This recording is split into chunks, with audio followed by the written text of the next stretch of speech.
Michael Tabman is here now to help us kind of grasp what could possibly be going on in this case now 1 year later. Frankly, now that a year has gone by, there's not a whole lot of hope left, is there? No, there's not a whole lot of hope. We always have hope. Things can change.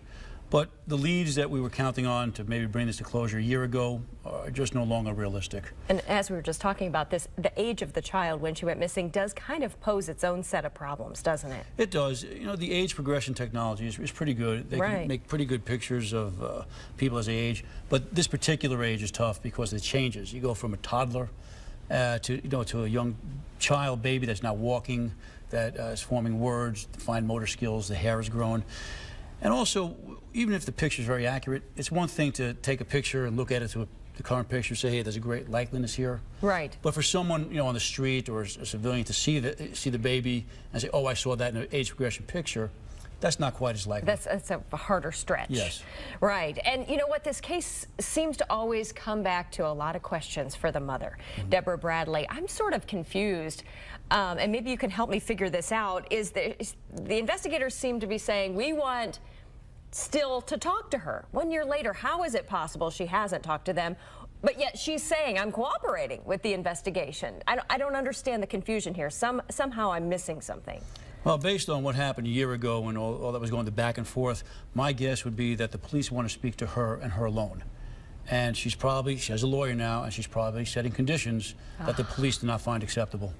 So, under those conditions, they don't want to talk with her. Right. The police have a certain way they want to do it, and with good reason. I see. I see. Now, in cases like this, and I know I followed your blog when this initially happened a year ago, and you held out a lot of hope. Obviously, time hurts that. Yes. But in cases like this, those first few hours and then weeks are really crucial. They are crucial for a number of reasons. I held out hope because most of those type of infant abductions, as opposed to young children, are people, usually women, who have experienced a loss of a baby, whether through a stillbirth or sudden death, and they've gone out and snatched these babies to raise them as their own. We've even had very dramatic ones here in this area where they were literally ripped from the womb. Right. So this does happen. Sure.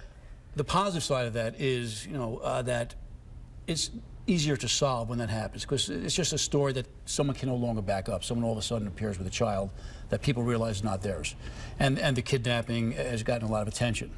So within those first few days, it's very likely that someone will call and say, hey, I know someone who has a child under unusual circumstances. Sure, suddenly. As time goes on, though, the trail gets cold.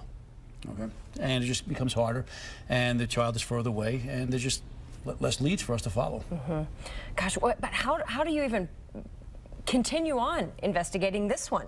It seems like there's just been a lot of dead ends. Well, and there will continue to be dead ends. It's very difficult for the police now to pursue leads if they're not coming in. They can only follow the leads that are there.